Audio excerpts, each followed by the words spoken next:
Welcome in. It is Big Ten Today. Great to have you with us on this Wednesday. Dave Revson and Anthony Herron. All conference games all the time. We are into the meat of the season. Been waiting on this. Waiting on this. I'm sleep deprived with good reason, breaking down the film on all these teams, preparing for this point in the season. We are finally here. We are finally here, and we've already learned a lot. We got a lot more to learn, though, here coming up in the next few weeks. Pat Forty from SI joining us from Louisville, as he does every week. Also the co-host of the always entertaining and occasionally informative College Football Inquirer. Hello, Pat. Hey, how you guys doing? It's almost, you said October, a little frost on the pumpkins, little breath in the air, football time. I'm ready. Bring it on. We are ready. So let's get right into it, and let's get into our big story, shall we? And the big story is looking ahead to the weekend, a slate that includes a championship game rematch. It'll be the fourth time that the teams that met in the championship game meet the next year, with the defending champ, as you can see, going 1-2. Just the second time in the East-West format. The other two happened in the Legends and Leaders era. Michigan, of course, won 42-3 last year in Indy, so they will try to make it two in a row against the Hawkeyes. Let's break this game down a little bit. Let's start when Michigan has the ball. And this feels like, obviously, this is Iowa's strong suit, the defense going up against that Wolverines offense. How do you see that matchup? Most important components of that matchup? Well, for J.J. McCarthy, as a guy starting a game on the road for the first time, this is quite an environment he's going to be thrust into to start for the first time here. And I think the way that Jim Harbaugh and his staff managed that is going to be really key in this game, because you don't want to curtail the playmaking ability of J.J. McCarthy and of these skill position guys that I've been, sort of lording throughout the offseason and getting into this stretch. And we've seen their potential there. We've also seen, though, that McCarthy is still a very young starter at the position, still puts the ball in harm's way at times. And against this Hawkeye defense, you can just not afford to make too many mistakes, because once you do, they not only take it away, they will score points for their squad. So it's a difficult balance for the Wolverines. He was fortunate, Pat. He got away with some stuff, frankly, against Maryland. And this isn't to take anything away from Maryland's defense, because I think we all believe that it's improved, but a couple bounces went their way, made some bad decisions with guys in his face. Still came out of it with great numbers, but I think to Anthony's point, you do that against Iowa and it may be a different story. Absolutely. They will make you pay for risky throws, no doubt about it. The excellent secondary there. This, to me, is like Michigan has to embrace the grind of this game. You're not going to have as many of the big explosive plays as you've had. You can't just chuck the ball around at will. You have to, first of all, face your first tough environment of the season.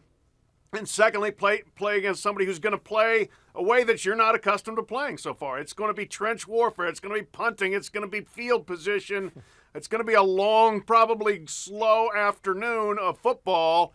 And we'll see whether Michigan's ready to kind of shift gears a little bit and embrace that kind of game. And I think that because, Pat, we know Jim Harbaugh's personality pretty well at this point. We've seen him take other teams into Iowa City. And I think, to your point, it's not like we expect Michigan's going to go in there and try to outsmart Iowa. And, they're going to stand in the middle of the ring and try to slug it out with George Foreman. And so you have the strength of Michigan's football team as its offensive line versus the strength of the Iowa football team in its defensive line, and all the players, 9, 10 deep sometimes, that they can rotate through up front. But at certain points, they will need to ask J.J. McCarthy to make some plays. And I think we've at least seen him trying to play within himself, trying to show a level of control and patience. But there's not another defense in college football that will test your patience in the way that Iowa defense will. They can rush the quarterback without blitzing. Their secondary can make plays on the ball like wide receivers. And so whenever it's in traffic, you are in jeopardy of having a turnover. It's going to be fun. I mean, this is clear strength against strength, right? Michigan is the highest scoring team in the country that has played 4 games in terms of points per game, and Iowa is the number 1 scoring defense in the country. No qualifiers necessary there. So you've got the best offense, the best defense going head-to-head. And I think your point, Anthony, is a really great one. And Pat, I think this kind of accentuates what you were saying as well. It's not like Michigan isn't capable of grinding it out. I mean, this offensive line last year won the Joe Moore Award as the best in the nation. I think there's an argument to be made they're equally as good, if not better, this year. They have a big-time back, as we've seen in Blake Corum. So this is a team that can go toe-to-toe with a physical team. It's not just some explosive 2-minute drive kind of team.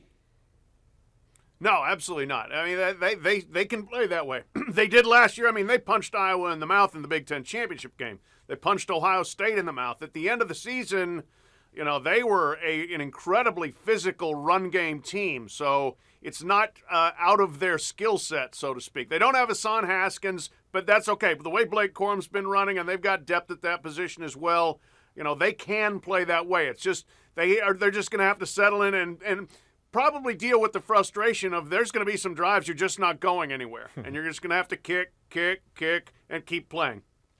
Yeah, it's tough to run the ball against this Iowa team for sure. Just over 2 yards per carry they are allowing. Let's flip it, Pat. Let's talk about when Iowa has the ball, which is something that we didn't really want to talk about much the first few weeks of the year. It was kind of an avert your eyes situation. It feels like it is getting a little bit better. They are slightly healthier. Felt like they ran the ball just a bit better last week against Rutgers. It is still not an overpowering offense, but how do you see that matchup, Iowa's offense against Michigan State? Yeah, I mean, that's interesting as well. Like you said, I think Iowa made some progress last week in the running game because Rutgers, nobody had run on Rutgers. And for them to be able to get, I think it was 129 yards on the ground, that's progress there. Spencer Petras, you're at least, let's stop, just making mistakes and missing easy throws. I think there's been a little bit of progress in that area. You're still not maybe making the big plays. You're maybe still not hitting some things that you could, but don't make the bad plays. Don't make the mistakes. Don't hurt your team. That's Kirk Ferentz football 101 is don't hurt your own team. Make the other team beat you. And I think Iowa's getting closer to achieving that identity offensively. And what I find interesting a little bit as well is that it feels to me, Pat, like there was additional pressure on the Iowa offense opening up the season with those home games, and some of the boo birds came out at times at Kinnick Stadium because these were opponents that the Iowa fans felt like, yeah, the offense should overmatch them. And now getting back to where perhaps Iowa fans are even more comfortable, maybe the underdog role and knowing what Kinnick Stadium has meant to their team when top 5 squads come in there. Jim Harbaugh even referenced it early in the week. He just didn't do the Les Miles voice where dreams go to die. But Hawkeye fans know that. And so this environment and the pressure cooker that provides, I even think Iowa fans will recognize what that can mean for the opponent. I wonder if Jim Harbaugh's even shared stories about his time there as a quarterback where he was trying to get the Iowa crowd to calm down and quiet down back in '85 in one of the biggest games of the college football season that year when Jim Harbaugh was the quarterback. And Hawkeye fans recognize that. I believe that there'll be maybe even more of a positive temperament towards their offense. Yeah, that's interesting. I mean, they've certainly voiced their frustration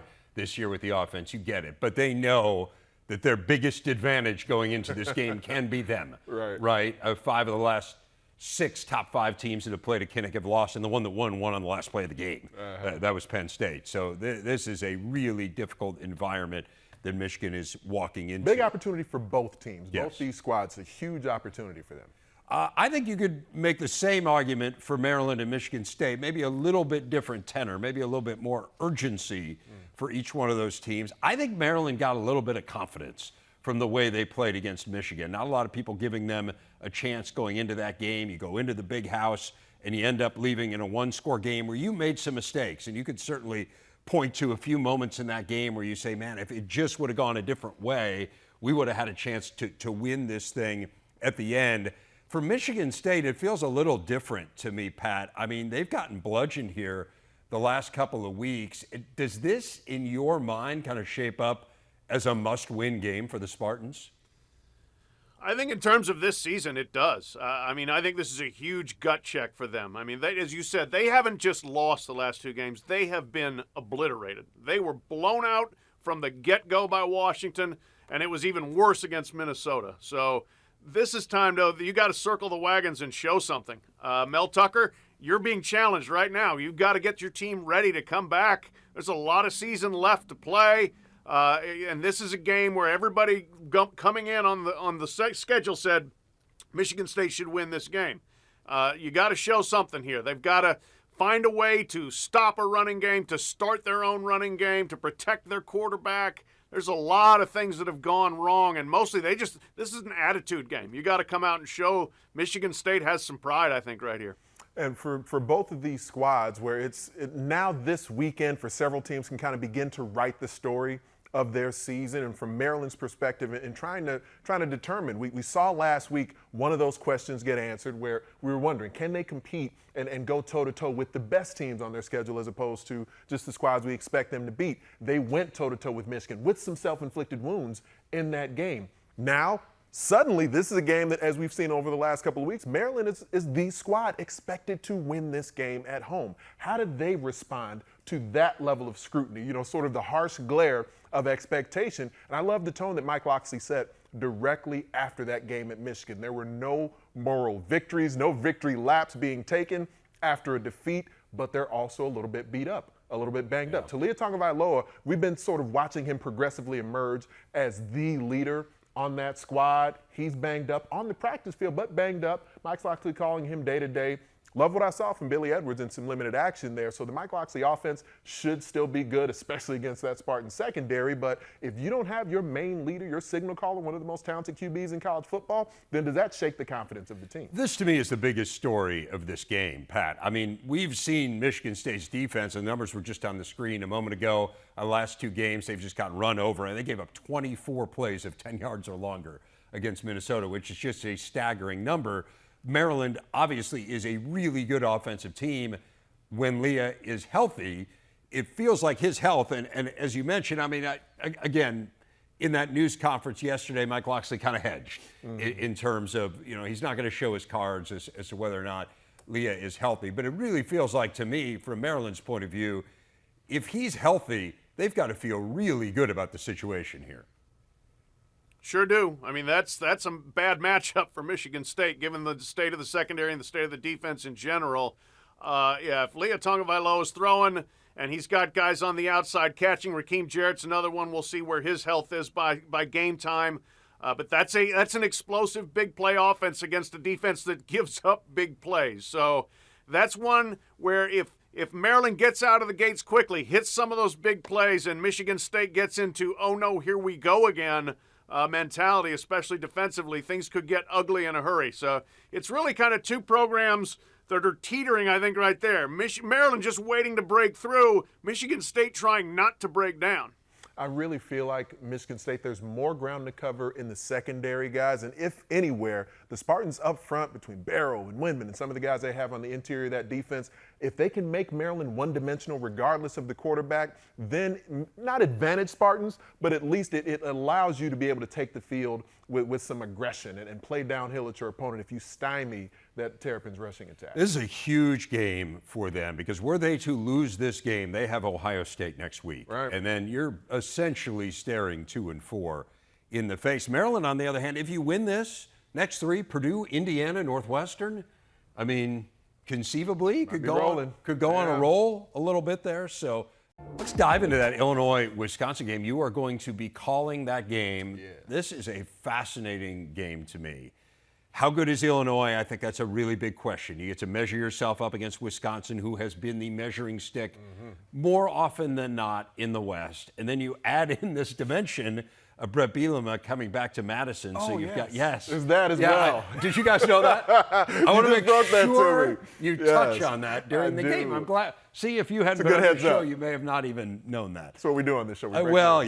Breaking news stories. I mean, I do that. I think it's a fascinating game on a lot of levels. It is, without a doubt. And, I got to talk to Brett Bielema this morning, actually, on Big Ten Radio. And, of course, as we sort of query about that, he's doing what he should be doing and sort of brushing that to the side. And while at the same time, we all, I think, know at this point how important relationships are to Brett Bielema, recognizing that, but then also just stating the facts that on the field of play, none of that is going to end up mattering. His football team versus the Wisconsin football team. He and Paul Chris still very close friends. But yes, intrigue just drips all through this. And at the same time, the Badgers fans will now see this measuring stick of a former coach who was there, whose team is playing right now more consistently, perhaps playing better than Wisconsin is at the moment. And that, even if it's just in the back of their minds, will be something that they're paying attention to at Camp Randall Stadium this weekend. But what's most intriguing is the fact that Brett Bielema, his squad, is a little different than we historically think of Brett Bielema teams being. Yes, the defense led by Ryan Walters is exceptional. It's fun to see them in person on Thursday night. But this offense, This isn't traditional Brett Bielema ball. We're seeing tempo. We're seeing players operating in space. We're seeing that now it's not only Isaiah Williams at wide receiver. Pat Bryant has emerged. He went out and got one of the better finds, apparently, in the transfer portal, and Tommy DeVito, the way he's starting to throw the football. This is a Bielema offense that's very different than we've seen in the past. No, I think that's what's really interesting, Pat, is and he mentioned after the game that this was the first time in Illinois history they had two 100-yard receivers and 100-yard rusher in the same game. And he was saying, that was what we did pretty much every week at Wisconsin. I think he was a little stunned that Illinois hadn't had that. But this is kind of a little bit of an evolution here. And give Brett Bielema some credit here because, I would say maybe it was 200-yard rushers and 100-yard receiver. Yeah, the whole 300-yard passer thing right? was a little different. Right, but it does feel like he has evolved a little bit as the game has changed. And, man, this is a pretty good team, and it's complemented by, as Anthony said, a really good defense. Sure, yeah. Now, look, good coaches adapt and evolve, right? I mean, the game is changing and has been changing for a decade. If Brett Bielema were still coaching the way he did at early Arkansas and at Wisconsin, he'd be obsolete at this point. So you have to be able to diversify a little bit. You got to be able to spread the field and throw it a bit while still having your calling card running game. And it's all working really, really well right now for Illinois. I mean, I love what they're putting together. And I am a big Ryan Walters fan, the defensive coordinator there. I think as we see jobs come open, his name should come up for some of them. Georgia Tech, possibly others, because he's a rising star. You look at that defense, man, and they've had a very good season. He's doing a great job there. Well, they've had an amazing year. I mean, they are fourth in the nation in scoring D. You look at Lovie Smith's last year and a guy who was known for his defense, they were 97th. So, I mean, the jump that they have taken in just 2 years under Ryan Walters with a lot of similar personnel, it really tells you how good he has been. Wisconsin's in a position where they're trying to make that transition offensively to become more versatile, maybe more explosive. Yeah. Offensive line's banged up, tight end position banged up as well. They're behind the 8 ball. Graham Mertz has to be at his best on Saturday.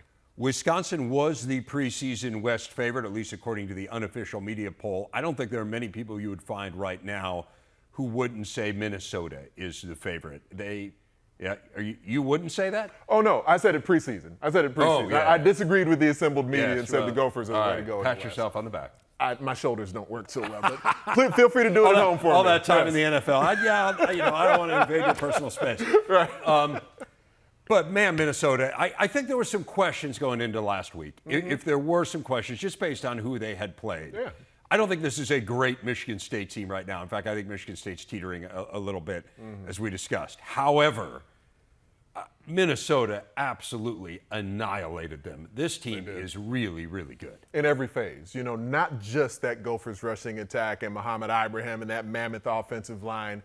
Tanner Morgan is back to 2019 Tanner Morgan. There's a confidence, there's a decisiveness, there's an accuracy associated with all those things that I just referenced in his game. And even without Crab, without Chris Altman-Bell, and he's probably going to become Coach Crab at some point, just like Muhammad Ibrahim became Coach Mo last year.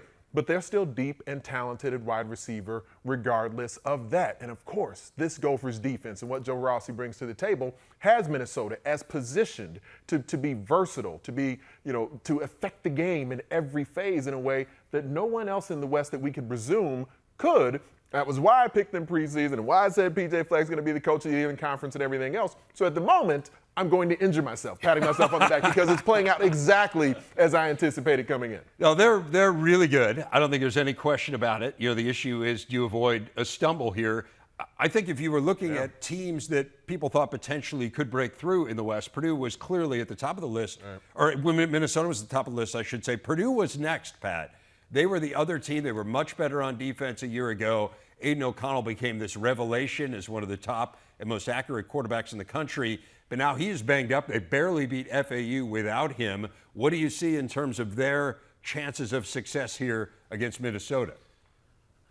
Well, I mean, we've seen Jeff Brom pull some things out as an underdog. We've seen him, rally a team that sometimes looked like it was going off the rails, and within a week or two, all of a sudden they're playing well and pulling off some surprising things. But this is a tall order. As you said, if O'Connell isn't playing, that's a major issue right there. As you said, they were fortunate to get past Florida Atlantic, and they gave away the game to Syracuse. I'm sorry. They somewhat gave away the season opener against Penn State, so it's a team that's got to stop beating itself and find a way to win on the road against a really good opponent. I'm not quite ready to pat Anthony on the back for the preseason call yet. It's heading that way. It's heading in the right direction. But please, play somebody, because I'm not convinced Michigan State is getting it done at this point as a quality opponent. Everybody they play, they're dominating. Yeah, I mean, they are just wiping the mat crushing with every opponent. And if they keep this type of focus, that was their big bugaboo last season, was Bowling Green, Illinois, Yes. teams they should have defeated coming Yes. off big wins. They weren't able to do that. They've got to maintain their focus. That's why I say you can't stumble along the way. The guy who was over Anthony's shoulder, Tanner Morgan, what a story he's been, Pat. And I know you wanted to talk a little bit about his resurgence in combination with Kirk Shiraka. I mean, it's amazing the influence that a coordinator can have on a quarterback, and this is Exhibit A. Absolutely. You know what? I mean, he was very, very good in 2019. He was also throwing to a couple NFL receivers, but still, Tanner Morgan looked great. Kirk Shiraka was the offensive coordinator. Kirk Shiraka leaves. Tanner Morgan struggles in 2020 and 2021. Also some other things. I mean, his father, tragic illness as well. You know, it was not an easy 2 years. Pandemic, all those things combined. But this year, Shiraka's back. Tanner's back. It's a remarkable synergy those two seem to have. Deep balls look great, big plays, just general command of the offense. Really an impressive young man who just seems to thrive when Kirk Shiraka's in his ear every day in practice and they're working together on what that offense should do. Fourth in the nation in passing efficiency. He was fourth in the nation in passing efficiency in 2019 as well. Last year he was eighth in the Big Ten. Oh. I mean, it is remarkable, It really is. the influence. Now we'll see how he can do without Chris Ottman-Bell. As you said, that's big, and there will certainly be far more challenging games than what they played to this point. Back on Big Ten today, we have wondered how legit Penn State is. We will know by the time October is done. Northwestern this week, then a bye, but then look at the next 3 weeks after that. They play the other three ranked Big Ten teams in succession: Michigan, Minnesota, Ohio State. Pat, this is a huge month for the Nittany Lions. Oh, fascinating. It really is. I mean, it sets up very well for them going in. We'll see if they then can deliver. Northwestern should be a win at home. Then you get the week to rest up, prep up for that big Michigan game. But three unbeaten teams in a row right there. You know, if at this point last year, Penn State maybe wasn't dazzling, but they were undefeated. They hit that roadblock at Iowa, and they weren't the same after that. We'll see if this team is ready to sustain this early start and keep going. They're a solid team across the board. There's a lot to like about Penn State. They don't have anything that just jumps out and says, oh my gosh, they're unbelievably great at X, Y, or Z, but they're good at everything, and that's a pretty good baseline to go with. And I don't know that there's another team in the Big Ten that's had a more difficult schedule to open the season with either. And so they've been able to survive to this point. You think about multiple games that have been on the road in super hostile atmospheres also to pull through that. So now that may be a little bit of a respite by comparison to the rest of the schedule that we saw earlier in the year before things really pick up. And for Penn State to have been tested in the way that they have, that should, in theory, if used correctly, pay dividends once you really start getting back into the meat of your schedule. Absolutely, and they are really good. I think we all agree they're really good, and to your point, have played a tougher slate than a lot of other teams. You still can't get past that, or I can't.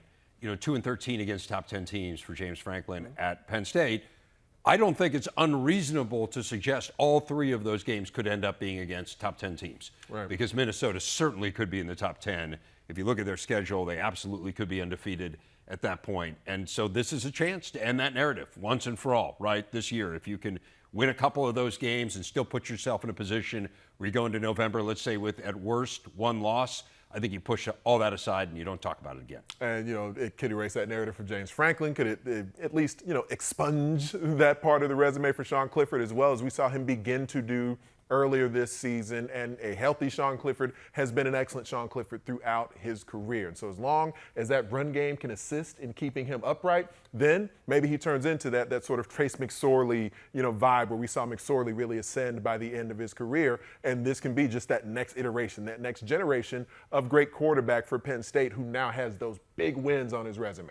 Let's jump into Ohio State. Obviously, their biggest game every year is at the end of the year, trying to position themselves to be ready for that Michigan game and to have that Michigan game be the one that determines whether or not they go to Indianapolis. That Michigan State game looked a little more daunting, I would say, at the beginning of the year than it does now, but still Iowa at home and at Penn State. Again, it's hard not to circle the Penn State game as just an enormous one. Pat, going to Happy Valley, you know the crowd's going to be incredibly fired up for that one. But what stands out as you look at Ohio State's October schedule?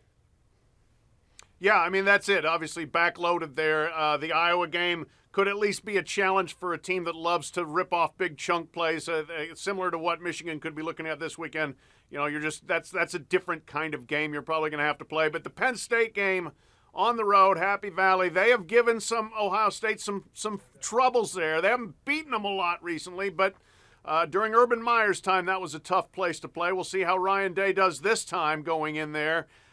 Looking at way ahead, but the matchup of those Ohio State receivers in that passing game against the Penn State secondary, Joey Porter Jr., hey, that could be a lot of fun to watch. I agree. And not even looking past this Rutgers game this week, I find intriguing, Pat, because of the fact that Rutgers' defense, especially against the run, has been exceptional for the most part this season. And Ohio State, you know, I think we see that there's more balance that's within just the framework of the offense and more willingness to consistently call run plays. And even Wisconsin couldn't necessarily stymie them to a large extent.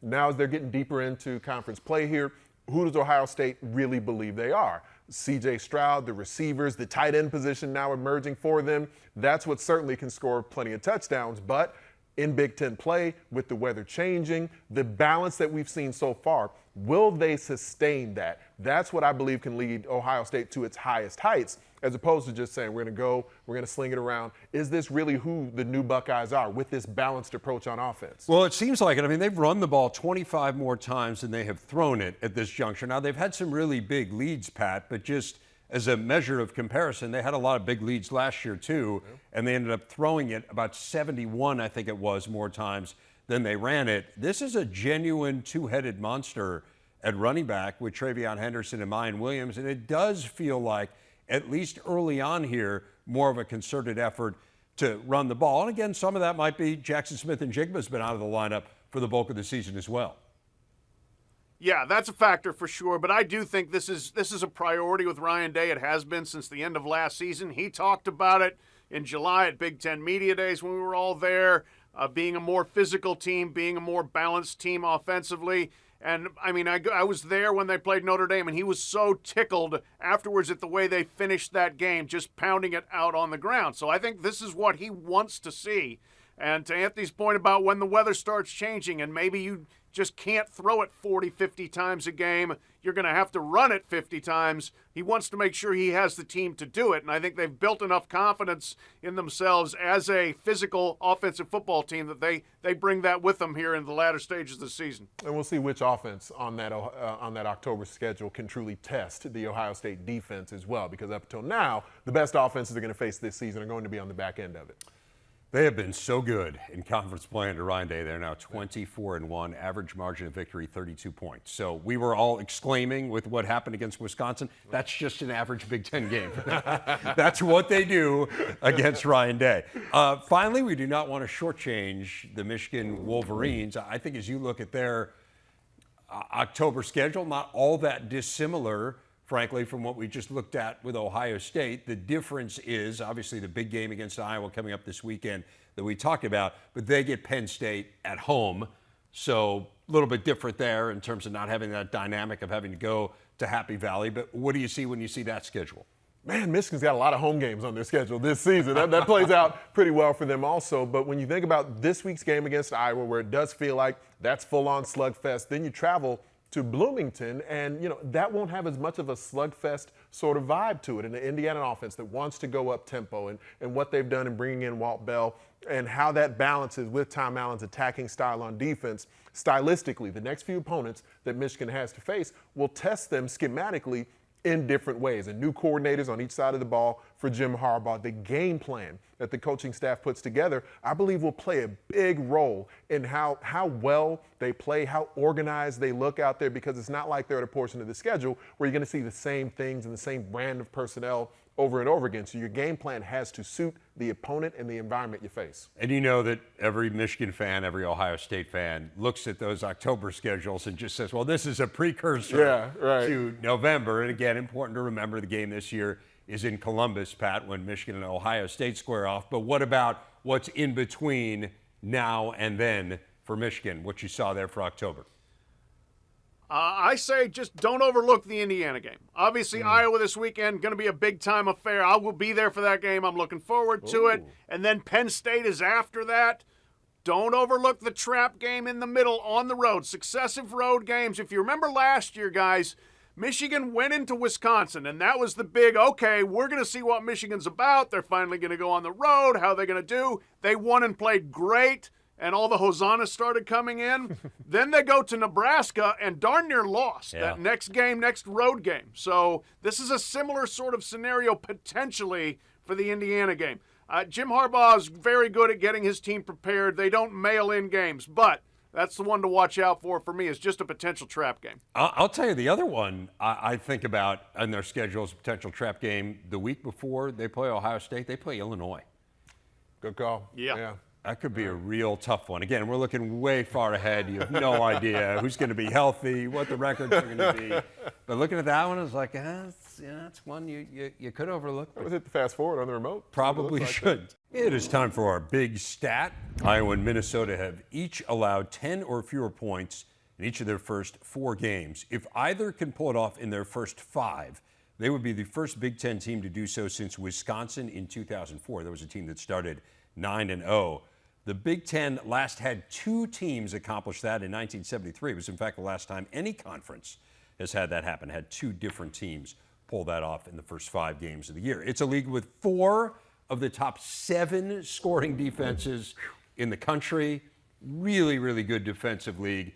It just feels like it's ripe for an Impact 5, Anthony. I could not agree more, David. And we will begin the Impact 5 on in a region of the country that had prided itself on being linebacker U for so many generations here. And I think Penn State and their fan base has really benefited from not just being linebacker U anymore. We are seeing excellence on the defensive front in State College. We are seeing excellence on the back end, especially in that secondary. I mean, Pat mentioned Joey Porter Jr. earlier in the show, Jair Brown, other playmakers who are taking the ball away from opponents, getting pass deflections, getting takeaways, and Anthony Poindexter, who has been in line for some head coaching opportunities here. He's done an exceptional job with that secondary in Manny Diaz's defense. And I just love the attacking style that's there that really seems to suit the temperament that they play the game with. And so when you're going to have an attacking style schematically, you need players who play with an attack mentality, and Penn State certainly does. They have 41 PBUs this year. Okay, so what's some context on that? Not only is that the most in the country,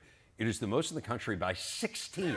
They've broken up 16 more passes than any other team in the country. It almost seems unfathomable. Okay, so that's number 5. Where are you going with number 4?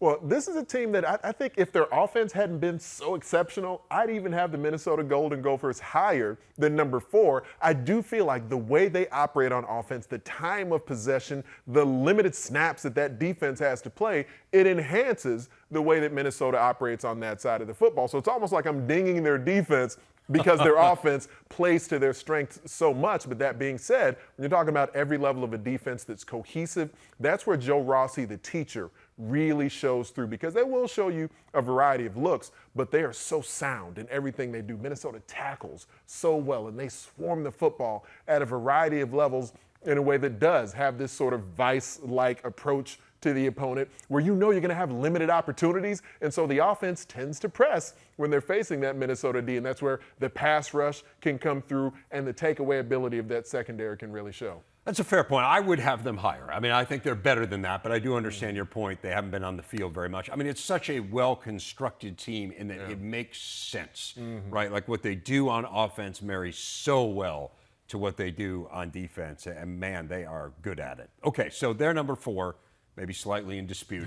Who do you have at number 3? I think it's a fair delineation, but I would say this. From a personnel perspective, Michigan, because statistically, they're a squad who their defense statistically is exceptional in some areas, growing in other areas. But when you're talking attack, when you're talking violence for the way the game is played on defense, we've seen plenty of that from the Wolverines here. And when you have new coordinators on each side of the ball, you're never really certain how a team will end up responding. But it is an offense that's become more versatile, and this Michigan defense has shown versatility. Maybe still a good amount of man coverage, but some of these zone concepts that they run are operating at a really high level also. And they don't need to blitz to rush the quarterback. We weren't sure whether or not without Aiden Hutchinson, without David Ojabo, would they still be able to get after the quarterback. You were seeing mammoth individuals in two-point stances who turn the corner, who press the pocket. And I think that combination, that group rush mentality, keeps pressure on the opponent even when they don't add rushers. Right. Forced 3 sacks against Maryland, 3 turnovers as well. And it felt like that kind of went hand in hand, right? Like Leah made a few bad decisions. Yeah. That cost them, and again, it was a function of the defense being in his face. So Michigan is at number 3. Who do you have at number 2? I just saw this team Thursday night, and I wasn't certain going in if I would see the Illini defense. I knew they'd been playing well, but how well? Man, I'll tell you, they got first-team all Big Ten caliber players at every level of that defense. And Ryan Walters has them playing with a confidence that shows up snap after snap. They give you absolutely nothing. When they're running man concepts, they are blanketed in their coverage. When they go zone schemes, they rally with zone eyes, tackle the football with as much aggression as you could hope for any secondary to attack the football.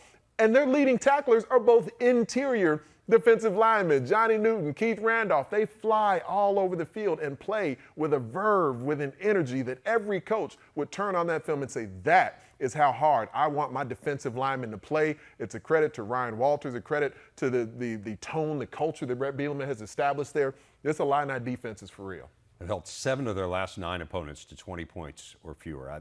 It's remarkable in this day and age in college football. And again, it's even more remarkable, as I said earlier, based on where they came from a couple of years ago. Okay, so given the list you have given me, clearly number 1 is in Iowa City. I mean, shouldn't it be? Because it's a defense that's so deep up front on the D-line. Linebacker core, which, yes, they've suffered the loss of Justin Jacobs, but you've still got Jack Campbell and Seth Benson there on the back end, emerging playmakers in the secondary as well. Even though Riley Moss hasn't had a pick 6 yet, you know what? Cooper DeJean can be the guy who gets the pick 6. Kayvon Merriweather can be the one with the scoop and score. When you have a defense that just snap by snap can be as sound, as efficient, as effective as any defense in the country, and oh, by the way, they can play offense for you too. There's not another defense in the conference, not another defense in the country that combines those elements as well as the Hawkeyes. No, absolutely. Multiple defensive touchdowns, obviously, in that game against Rutgers. So that is the top 5. Pat, we always give you a chance. I've already voiced a very minor objection as to where Minnesota is placed. What's your take on the top 5? I mean, I hate it when I can't disagree with Anthony, but unfortunately, this is almost a bulletproof list. My quibble is your quibble, Dave, is that I would probably put Minnesota ahead of Michigan. I'm not sure I'd put them ahead of Illinois. I think I'd put Minnesota 3rd, Michigan 4th there. Anthony's point, though, is a valid one, that the way their offense inhales minutes and just shortens the game, they haven't had to do that much defensively. But I still just love what they're doing on that side of the ball. So that's about it. Iowa, look, they are far and away the number 1 defense there. And as you said, they're darn near the number 1 offense on that team. So, guys, I hear you, and I hear what you're saying on Minnesota. I spend far too much time kind of pouring through all this stuff, particularly on Sundays, like kind of, getting some nuggets and whatnot. And one thing that blew me away about Minnesota in 4 games, fellas, has given up 6 third down conversions. Total. They've given up 6. Wow. 6 for 42. I mean, that's incredible. That's unbelievable. I mean, Illinois held an opponent to 0 for 16 on third down in a game not too long ago. This is over 4 games. Right? No, right. And again, I'm not arguing Illinois isn't great. I'm just saying right. 6. I mean, teams give that up in a half and win the game. Yeah. I don't know. It's remarkable. They're really good. If anyone forces their offense off the field more directly, then I'll pump them up even more. Right now, I'm waiting to see that combination. How much does the offense have to do with it? Wrapping things up on Big Ten today, here's where some individuals stand in key categories nationally. Blake Corum, Evan Hull, Jacoby Windman, all national leaders in the categories you see them there, while C.J. Stroud and Charlie Jones are tied for national leads. Stroud, the most decorated player on this list entering the year. He's the reigning Big Ten Offensive Player of the Year. He was a Heisman finalist, of course, a year ago as well. Remember, Aiden Hutchinson finished second in the Heisman last year. Stroud finished fourth. Kenneth Walker finished sixth. So the Big Ten had three of the top six, but you still have to go back to 2006 since the Big Ten won its last Heisman in Troy Smith. It feels like C.J. Stroud has the best chance to do it this year.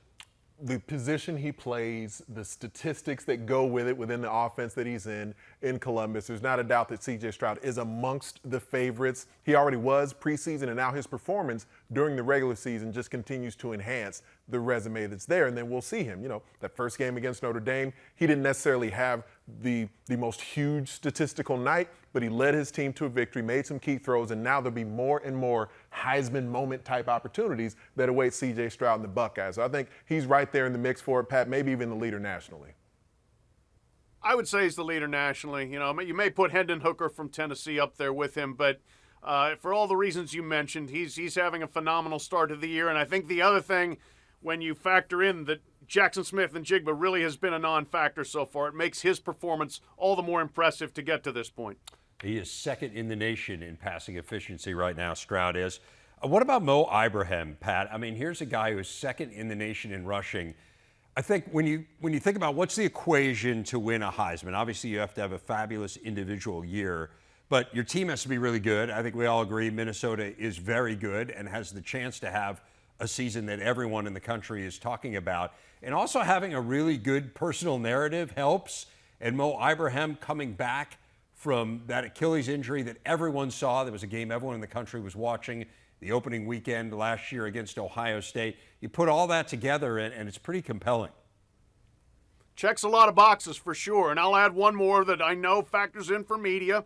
Fresh story, fresh narrative. Minnesota? Really? Minnesota's undefeated. Oh, okay. Why? Oh, well, Mo Ibrahim. Look what he's doing. So that only, I think, enhances his positioning. But undefeated, performing extremely well, fresh, good storylines. There's a lot to like about him as a candidate. And I think he's about the only running back at this point that I would factor in as a serious prime candidate.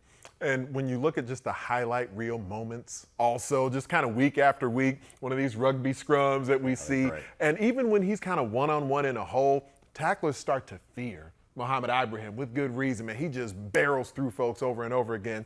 So you need the highlight moments. And there's no doubt there's games that remain on Minnesota's schedule where Heisman moments can await if he becomes one of these forces in the key games that are coming up. It is really hard, to Pat's point, for a running back to pull this off. And so I did want to bring up Blake Corum. I mean, what he did last week, like, if you can do something similar to that every week, obviously you're Barry Sanders and you're going to be in this discussion and probably win it. But I do think he checks some boxes too, just in terms of, first of all, smaller in stature. There have been a lot of people who have doubted him, and now he's in the spotlight for the first time in his career. He is on a really good team as well, and we've seen some highlight reel moments for him, again, leading the nation in rushing touchdowns. So a lot to like about Blake Corum. Maybe a little bit more of a long shot, but a lot to like there too. And emerging, though, and we've seen a lot of the Heisman winners just begin to emerge once we hit this point in the schedule, you know, at least a finalist, if not beyond that, if you continue to see this from Blake Corum. And we know it's an offense that's going to be willing to feature him, especially without Donovan Edwards in the lineup. So right now, this weekend, when they go to Iowa City, that's going to be an opportunity. It was when Michigan State faced Michigan last year and Kenneth Walker III sort of won that game for the Spartans. That's when the full-on Heisman discussion began for him. This could be that stage this weekend for Blake Corum, Pat. Yeah, no, that's a good point. This is a big opportunity for him there, and he was great last week. I think that schedule hurts him a little bit. The first three games, they didn't need him to do much, and he didn't. I mean, he had some plays, but he wasn't putting up big numbers. And so you look, it's like, you know, double digits, 240 rushing yards. He's going to need some more big games, I think, to overcome kind of that early lull in his production. Hey, Pat, in about 30 seconds, you mentioned Hendon Hooker. Give us some more national perspective here outside of the Big Ten. Obviously, you've got the reigning Heisman winner having a really good year. How do you see the list stacking up? Yeah, very quarterback heavy, but a guy that Big Ten fans are familiar with. He's done there. He's a little bit of a Mo Ibrahim, like that team is elevating. Why? Well, look at him. Bryce Young, certainly you mentioned. Stetson Bennett. Georgia is having a great season, but so is Brock Bowers, the tight end there, and don't forget Spencer Sanders at Oklahoma State, which really hadn't played anybody yet. I like that reference of Michael Penix Jr. Obviously, Big Ten fans very aware of him, his work in Bloomington, and storyline-wise, his old offensive coordinator, both out there at Washington now. We saw them on a big stage take down Michigan State. So Michael Penix Jr., that's a good list, just to include him in that narrative nationally. Yeah, pretty interesting stuff. And again, we'll see whether or not the Big Ten can end a drought that is kind of mind-boggling. When you think of how many great players the Big Ten has had through the years, the notion that there hasn't been a Heisman winner since Troy Smith's a little crazy. Pat Forty, thanks so much. Great stuff from Louisville. As always, we will see you next week. We will see you tomorrow on Big Ten Today. I will be joined by Jerry DiNardo and Joel Klatt for his weekly visit. See you then. Have a great day.